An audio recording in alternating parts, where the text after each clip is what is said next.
What's going on, everyone? Tech Me Out here. And before I even begin this video, go ahead and mute your smart home speakers so I don't accidentally trigger anything, because it's quite possible. You can thank me by hitting that like button down below. Now, to me, the HomePod has been dragged in the mud a lot with a lot of different reviews and everything. So with this video, I really want to focus on, is it really that bad? You know, so I want to have a conversation with you all versus a presentation. So definitely drop your comments down below as we're discussing different topics and such, because I want to get your feedback. So as far as packaging, it's really simple. You get your HomePod with the power cable already connected to it, actually, and some documentation and your Apple stickers. That's really it. Now, pairing things up with the HomePod right here was really easy. I literally just like unlocked my phone, and within, I would say, probably less than 30 seconds, it found the HomePod and asked to connect to it. It asked me a few questions, and I was up and rolling within just like a matter of minutes. And I think I found the perfect spot to place it, which is right here behind me. So I've been enjoying it thus far in this location. Now, I did have to place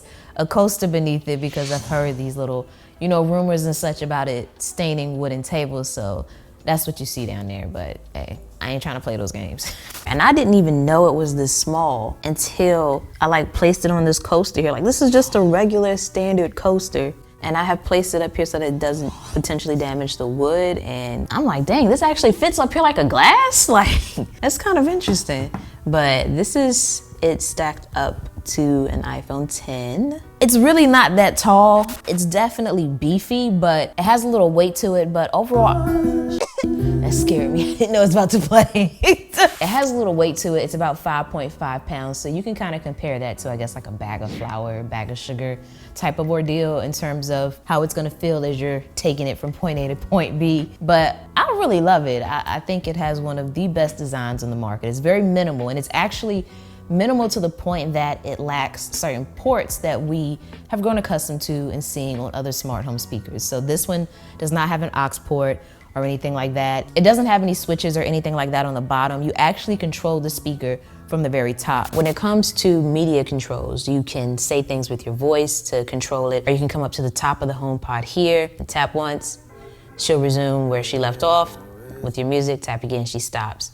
You press and hold, it will summon Siri. And I'm not sure I understand. I can just tap it so that she stops listening. You can't really say stop listening because she takes it too literal, and she thinks you actually want to cut her mic off, and she asks you, do you want to cut off the option for you to say, hey Siri? You can adjust the volume from the top as well. You don't see it until you actually tap on the screen here and the volume buttons illuminate. You can also control your media tracks by doing a double tap to skip to the next one, and a triple tap to go back to the previous one. And I have mine's doing like a little audible tone so that I know that she's registered that I want her attention. Sound quality, which is the main thing, honestly, I feel like Apple is focusing on with this. The smart assistant and everything else is kind of coming secondary to that.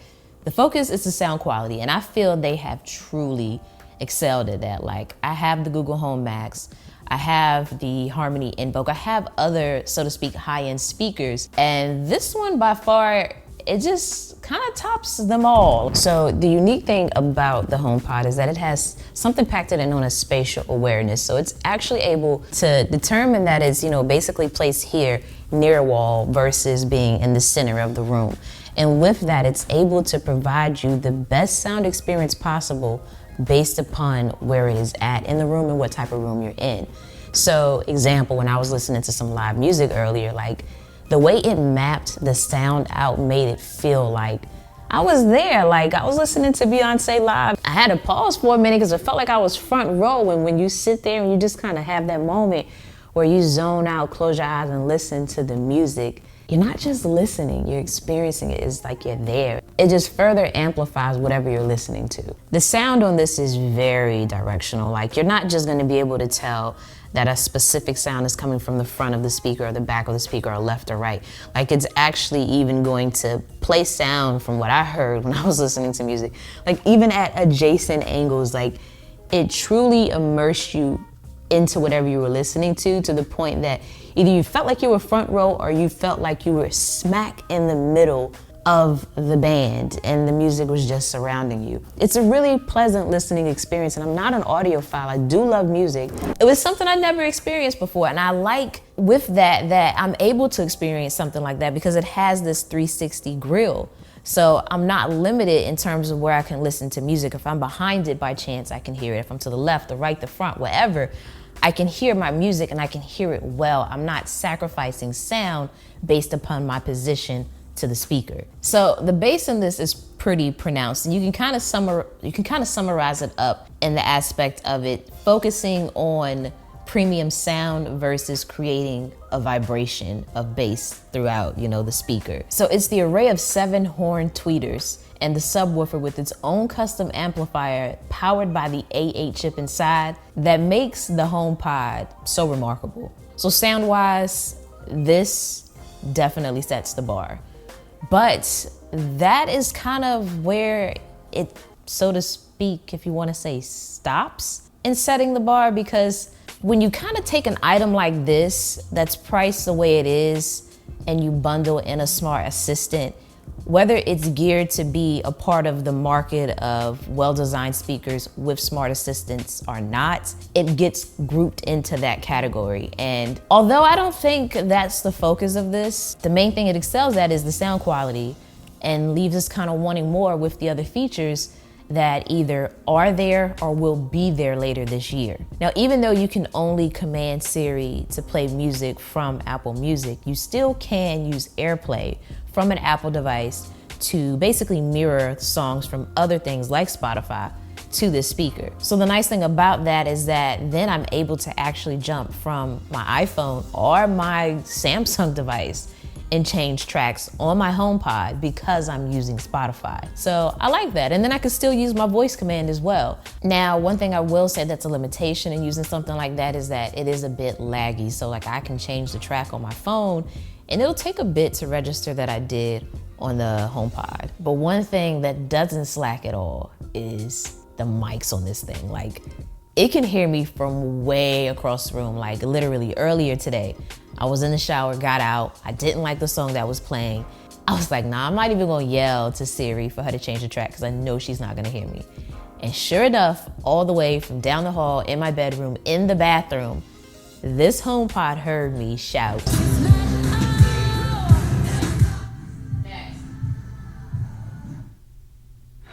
Your challenges are a young group from Houston. Welcome, Beyonce. Next.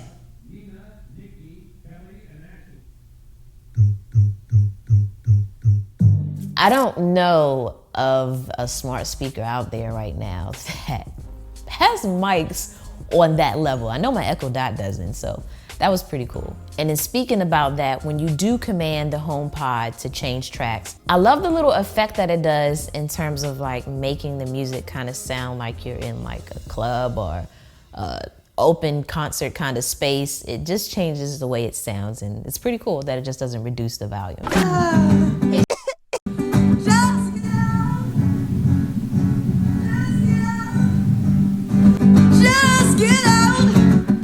Siri, when it comes to speaking to her up here, how limited is she?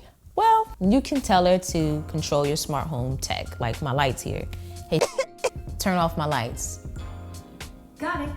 And it's pretty fast, like faster than any other smart home device that I have. Hey, turn on my lights. Communicating.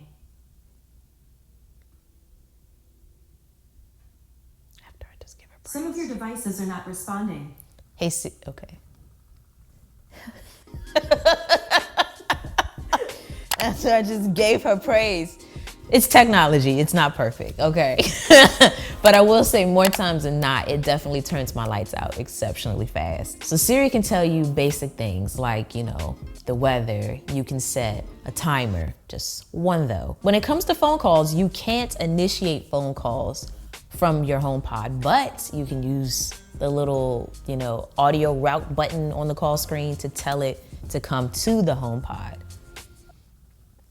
Is different. You can fire up music by genre. You can add things to your reminders list. It can do math for you. I mean, to me, it does enough of the things in which I would probably request of it, you know? So some may say that it's not as advanced as the other smart assistants out there, but for what I would probably use Siri for, which is predominantly basic commands that I just mentioned, it does that. So one thing I think a lot of people need to just start looking at this as is a speaker that happens to have a smart assistant, but it's a speaker. You know, like, that's the focus on it. That's the key selling feature. That is the thing that is going to be unrivaled when you stack another speaker next to it that has a smart assistant. So one thing I've noticed with my HomePod is that when it comes to something like the continuity of music, I kind of have to get my devices in sync. So to paint a picture of what I mean by that, if I'm in my music app right now and I'm listening to a song, Justin Timberlake, it's naturally playing from my phone, right? But when I say, let me turn it down a little bit. When I say, hey, resume playing my music,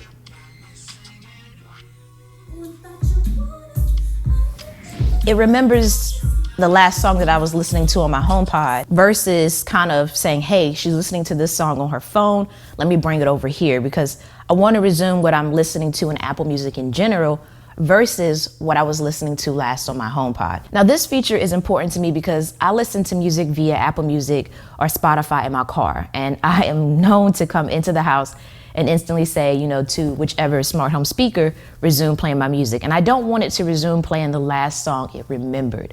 I wanted to resume playing the last song I listened to. So in order for my Apple devices to do that, I have to take an extra step. I have to go to Control Center and I have to force press on the music option and then choose my HomePod as the audio source. Or I have to choose the button at the bottom of my music screen and tell it to route the audio to my HomePod and then be in sync so that I can say resume, pause, or whatever like that. But it only stays like that momentarily because I always have to go back in and do that. It's a minor thing. Some of you may not care about that, but it matters to me because for me, when I say resume playing my music, I don't mean the last song that I listened to on the device. I mean the last song that I listened to within the music streaming service. And maybe I'm just spoiled with Spotify because I know I can go into Spotify and I can, you know, start playing a song. And right now it's playing Drake God's Plan. And then I can say, hey, resume playing my music.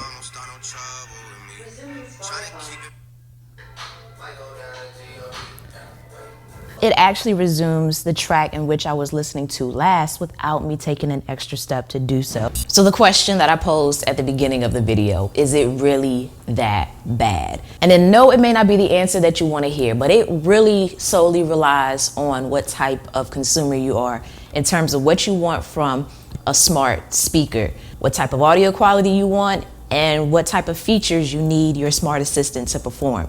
Because for me, as basic as some may say the features are on the HomePod, those are all the things that I typically ask of my smart assistant. I know I can ask something like my Echo Dot to do a ton of other things in terms of like reading out the news and ordering things from Amazon and such like that, but I never use those features. I generally ask fairly simple things like what's the weather, to play my music, things like that. So aside from it natively allowing me to play music from Spotify, it does, you know, primarily what I would ask my Echo Dot to do, but it does it with a lot better sound quality. I love the design on this. It's small, it's compact, yet powerful. It fits in just about anywhere that I want to place it, especially when I compare it to other smart speakers that are kind of in line with this one in reference to audio quality. This one by far definitely to me offers the best design and the best sound quality. A lot of my smart home accessories are HomeKit enabled, and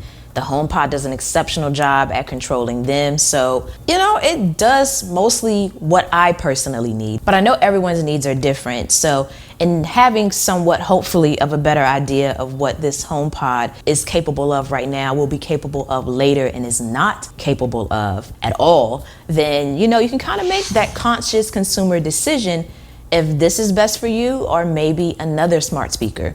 If the basic features of the HomePod won't do it for you, you might want to look at something else, as a lot of the smart speakers that are in line with this price-wise can do more with smart features and don't sound bad at all. Like, they just don't sound like this. I know I was talking to one of my friends about the HomePod, Alexis actually, some of you might be familiar with her, but nonetheless, I think she summed it up pretty well, especially when it comes to the music feature on this. And that is that other smart home speakers will allow you to hear your music. The HomePod, however, will will allow you to experience it. Ultimately, that is gonna do it for this one. Hopefully I answered some of your concerns and questions and you are closer to making a decision to buy it or not buy it at the end of it all. Either way, definitely hit the thumbs up button if you enjoyed this video. Hit subscribe to stay tuned for more. And as always, thanks for taking the time out to let me tech you out.